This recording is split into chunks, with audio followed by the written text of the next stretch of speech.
Welcome to Blood in the Snow Radio, where we give you the latest news and interviews with the best in Canadian genre cinema. Here are your hosts, Robert Bellamy and Festival Director Kelly Michael Stewart.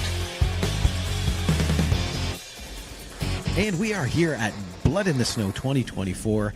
What I'll do, I'll get you to introduce yourself, your project and your role, and a brief synopsis. Awesome. Hello, my name is Joel Buxton. I am a writer, director, filmmaker. I have a short film in the Blood in the Snow Festival called Let Me In, which I co-directed and wrote, as well as perhaps foolishly acted in. That was maybe maybe more than I should have bit off on that one. But and it's about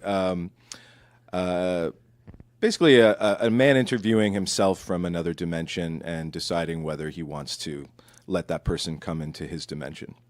That is excellent. Yeah, it's very high concept. I kind of like that too. So what kind of prompted this kind of story? Because it's very original and very kind of, and it seems like you're doing a lot of world building with it in a very short time. Oh, thanks very much. Yeah. That was a challenge. I think it started off as a 25-page script. Right. And then Oh, wow. we got it down over, a bunch of drafts. I think I've always been really interested in the nature versus nurture debate and how much of, even stuff like criminals, it's like how much can we blame on upbringing, how much can we blame on people's built-in genetic natures and things like that. And so I really like the idea, in the short, these two are kind of considered to be 94% compatible, which means that they have had 94% same life experiences. And so the interesting thing for me is like what lives in that 6%, Is that enough to make someone perhaps a murderer or perhaps, make vastly different choices? Are they going to be attracted to the same types of people? So that was kind of the conceit that I was interested in exploring on that. And you took on a co-director with this. That's right, Charles Smith, yeah. I think very smart when you're going to be in it. Yes, yeah, Charles was amazing. He is a very talented man. And this was my first short film. I had made some comedy shorts as a comedian in the past, but this was the first sort of proper short film. And my director of photography, Alvin's son, who's also a genius, he's amazing. He was like, "You're definitely going to need a co-director," and he was absolutely right. So, yeah. I've seen a lot of shows where where you have the lead actor also being the director. The co-director thing seems to always work. That way, you've got someone can look behind the camera to kind of talk to and bounce ideas. Yeah, and especially I was finding just the amount of time. We booked out the space for just we had two locations, and one of them we just had a day in. And I got there, and I was also producing, and it was like at a certain point. That's a lot. We're going full Orson Welles on I that. know. I definitely would do things differently next time for sure. But even, we had a body double and we had to shave his head. And I was like, I need to find a razor. And people were like, you need to act in this, dude. So, yeah, it was great having a co-director and lots of support, like a lot of friends helping out. And then you had the added dimension. It's not just you on camera, it's you plus you on camera. You've got to do it's really, you're directing yourself twice. Yeah, it was. And I was very lucky. My friend Pat Smith, he's a great actor and writer in his own right. He really helped me and coached me. We went through like a lot of the lines, and even on the day, we were making little tweaks here and there. And that was an interesting experience for me as a writer because, usually you're like, hey, isn't my writing good enough if they change it? And so it was interesting switching hats to director and being like, this writing's not it. Now that we're in the scene and I'm the actor and I'm the director, I don't like it anymore. So, it was interesting to sort of change that on the fly. How hard was it to trim down that script to what you had now? Because you said it started 25 pages. I'd say I did about 8 or 9 drafts. And there was a point where it was 15. And I remember asking some friends who had made short films, and they were like, you really don't want to be that long, dude, if you can. So then I just said, all right, 10 minutes. And I do writing in children's animation as well, so there's very strict timings there. Often like 11-minute scripts. It's like really short time to tell a story. So I think that came in handy just to go, all right, the page limit is 10 pages. Let's get there. And luckily, I had a lot of my writer friends were very kind and read drafts. So I was staggering it because once people had read it, they'd know the twist, and so I had to keep finding new readers to be like, does it still make sense? I just cut 5 pages of exposition. Is it make sense still? And so that was nice. A lot of people helped out with that. Yeah, because it's very hard when you have any kind of world building when you have to do that and do that in such a short period of time. Because you didn't fall into the trap of making it 25 minutes long exposition, kind of like that too. Feel like that too. You got to the meat of it and also have the guessers guess what's really going on too. Kind of right. Too. Like there's that kind of, you don't want to give up everything right out of the gate. Yeah. Okay. What is this interview? What's going on with that? And like that. Yeah. And there's that kind of keeps the intrigue. So I think it was just you got the beat just right on that because it's one of those types of stories that could have gone off the rails so easily. Well, thank you for saying so. Yeah, it's definitely a fine line between confusing and intriguing. So I appreciate it. Sounds like it worked for you. Yeah. Yeah. Were you always going to be in the movie? You know, it's so funny. I originally just thought I knew I would be self-financing it, and I was like, I'll save a little bit of money and I'll act in it. And then we ended up hiring a body double, which I think I probably could have hired just a regular actor for less, because the body double was a stranger to me, obviously, because it's hard. I don't have a ton of friends that look just like me from the back. So yeah, the fee for the body double I probably could have paid for an actor. No problem. I do know a few twins too. Oh yeah, that's good to know. Yeah, next time, for sure. Would this ever be considered for a feature? I really am intrigued by the idea, and I think it has legs for like an anthology. I'd really be interested in creating an anthology series.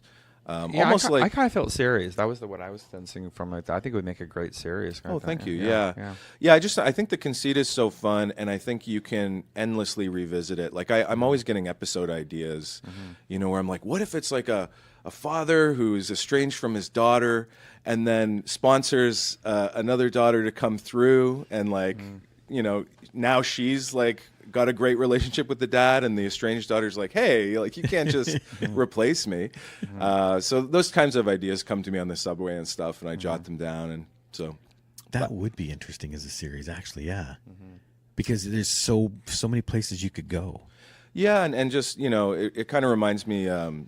It's kind of open. Like what I love about Black Mirror, for example, is it's just like near future technology, go, and then it can be anything. So I think this concept of just different versions of people coming over, I think there's lots of conflict to explore there, and sort of lots of interesting relationships. Now you mentioned that you work in animation and kids shows and stuff. Yeah. How often does that bleed into your fun stuff? How often does it, like, into the stories or just into what you're doing as your hobby, like this one here? Like, how often does that bleed in? Into your own personal work? Like I guess what you're getting is that there's a lot of people that we have had play the festival, and we've interviewed for this, where we've had people where they're musicians, and then they do animation on the side that play the festival but incorporate the music for it and things like that. So I think what you're getting at is there's like kind of like the main vocation of people's lives, and then when they're making independent film, it's kind of like a side gig, then kind of thing like that. And how much is that kind of stuff that you do, like for day work or something like that, does that bleed over into the work that you're doing as a filmmaker? What he said. That's a very interesting question. Yeah, I mean, I think children's animation is very playful, but it's also very regulated. So there's lots of we go through standards and practices, and you'll get a note saying like you can't use the word jerk or something like that, and you're like, oh. My nieces say that every day. Yeah. I think they know that word, but those are the standards, right? So what I liked about making my own project was sort of going, okay, so I'm not beholden to those standards, and what does that mean, And so I think in terms of this short film, it's a little bit darker than children's stuff for sure. But yeah, I just finished a film for the 48-hour film project, and we really leaned into the comedy because I have a background as a stand-up and sketch comedian, and so we got film noir and a food film, and I was like, let's do them both, and let's make it funny. And it was really fun to kind of go in that direction, and I feel like some of the children's animation stuff, you really get used to writing slapstick and like physical stuff, and it's not just dialogue jokes. So I think that that's a nice extra bit of training that comes into writing comedy. If you switch like genres, you're just thinking a little bit more holistically about comedy. That makes perfect sense. Yeah. Yeah, Now, I hope that sounded a little bit pretentious. No. No, it does. Like the more you think outside the box, the more you're able to fill up the box. Right. So yeah. Yeah, and again, the training for writing scripts, they just like telling a story in 11 pages, or for a preschool show, often it's like 7 pages. Mm-hmm. And so I think that's been great training of like, what do you need discipline? Yeah, exactly. Yeah, like relentlessly cutting out, fluff. I've heard that with series television. Yeah, it's because it has to be. It's so structured. Like with commercial television, like you have to have it like at that moment, and it's like kind of it's amazing like how every sitcom has to be exactly 22 minutes. Like it doesn't. There's no. Yeah. Whereas you're making a feature film or something like that, there's a little bit more of that flexibility and stuff like that. But you have to have those kind of more structured that's shows, true. and then children, and of course with children's attention spans, you have to they the attention spans, and then also just like you're saying like the tone. Right. Like that tone, the tone of like the types of humor. And when you write series too, like every 13 minutes, there has to be a cliffhanger because that's where the commercials come in. Right. So you learn to write that way. Yeah. I guess that really shows because like Kelly was saying, like there's not a lot of fluff at all in this one. Like you. Yeah, that's probably why you were able to do that. It's almost like, I almost wonder if that kind of like instinctively you were able to be a bit more disciplined, because we get hundreds of submissions, and I see, especially anything that's kind of sci-fi, introducing a new concept kind of thing, like that, a new kind of world. When I'm talking about world building, it's I see so many of them. We actually don't play a lot of science fiction and kind of things like that, because the indie stuff tends to go off the rails really fast. Like that, so. Well, thank you. Yeah, that was definitely. I hate when I turn on a sci-fi movie and they do the scroll. You're like, all right, so I'm reading a book now. Yeah. Except Star Wars. Except Star Wars. Oh, Star Wars made it cool because it's angled, and you're like, whoa, how'd they do that? But even that, no. But then, like episode 1, taxation. It's like, so there's a trade federation. Okay, what? All right. Trade dispute. Do they have lightsabers too? Okay. So, do you have things coming up? Like something? Yeah, actually, I'm. It's a very exciting weekend. So the 48-hour film project, we're screening our film on Sunday, actually. Oh, dang. So yeah, like little back-to-back kind of fun thing. And then, I'm looking to start on my next short film. I want to kind of lean a little bit more into like horror proper. Mm-hmm. It's been a really fun year. Like I got a scholarship to study at LIFT, and took a ton of courses. I watched this interview with Christopher Nolan, who I think is a great filmmaker, and it was talking about his people were talking about on set, you can't get away with anything because he knows everyone's jobs. So, if the gaffer's doing something wrong, he's like, hey, I'm noticing that. And so they were asking him about that, and they were like, how are you so good at everything? And he was like, well, my first film, I think it's called Following, he was like, it was all volunteers, and so if someone had a wedding that weekend we were shooting, I would have to do sound, and if somebody had another thing, I would have to do lighting. And he was like, so I kind of learned all aspects of production. And I remember hearing that and just going, I feel like every director should do that. Like you should kind of know everything. So I've been taking a bunch of courses, and again, they're introductory. I wouldn't say like I'm qualified to light a scene at this point, but I do understand 3-point lighting now, and background lighting, and lighting warmth and stuff like that. You understand what they're doing when they're doing it. Yes, and I think more importantly, I know the language to discuss with the specialists that I'm working with, rather than just go, it feels too cold. It needs to be brighter. Yeah, exactly. Yeah, I can be like, the shadows are too soft. Like, let's do this. Can we get a light over here? So that's been really amazing, and I'm looking forward to putting that into practice, because also there was some great stuff on smartphone filmmaking, and I'm interested in exploring that as well. Excellent. Yeah. Well, thank you so much for coming on the show. My pleasure. And, thanks for having me. Good luck in the festival. Thank you. Yeah, it's been lovely. The curation has been just absolutely superb. I was saying that to Kelly yesterday. Self Driver was like I was like, that was a revelation for me. Wasn't that good?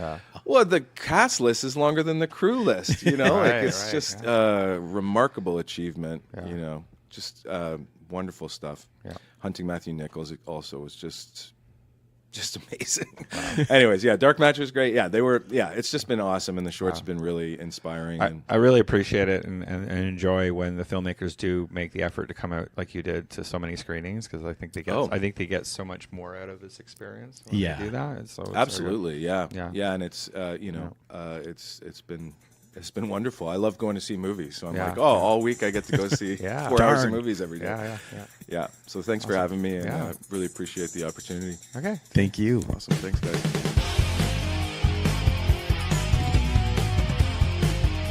Join us next time for Blood in the Snow Radio. Bits Radio is a production of Three Evil Cats Productions in association with the Blood in the Snow Canadian Film Festival. For more information and to listen to other episodes, visit bloodinthesnow.ca and tweet us at BitsFilmFest.